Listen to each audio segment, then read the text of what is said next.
2026 টি-20 বিশ্বকাপে 20 দল চূড়ান্ত হয়েছে। আগামী বছরে ভারত ও শ্রীলঙ্কার মাটিতে অনুষ্ঠিত হবে টি-20 বিশ্বকাপ। সামোয়ার বিপক্ষে সংযুক্ত আরব আমিরাতের জয়ের সুবাদে 2026 টি-20 বিশ্বকাপে খেলার টিকিট পেয়েছিল ওমান ও নেপাল। এই টুর্নামেন্টের 18 ও 19তম দল হিসেবে জায়গা নিশ্চিত করে এই দুই এশীয় দেশ। বিশ্বকাপ শুরু হতে এখনও কয়েক মাস বাকি থাকলেও এবার 20তম দলও নিশ্চিত হল। পূর্ব এশিয়া প্যাসিফিক অঞ্চল থেকে 20তম দল হিসেবে আসন্ন বিশ্বকাপে জায়গা নিশ্চিত করল সংযুক্ত আরব আমিরাত। স্বাগতিক হিসেবে সবার আগে বিশ্বকাপের টিকিট পায় ভারত ও শ্রীলঙ্কা। গত আসরে সুপার 8-এ খেলা আরও 7টি দল সরাসরি যোগ্যতা অর্জন করে।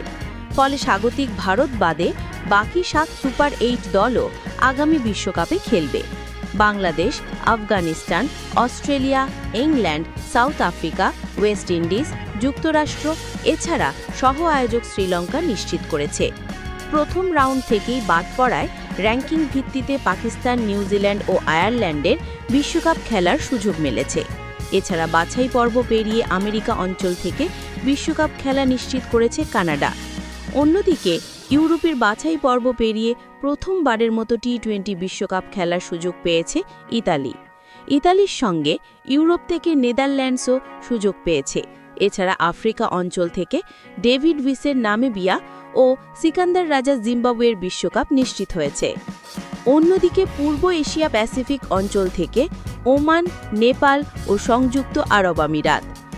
ধন্যবাদ, ভালো থাকবেন। আবার দেখা হবে কোনো একটি স্পোর্টস ভিডিও নিয়ে।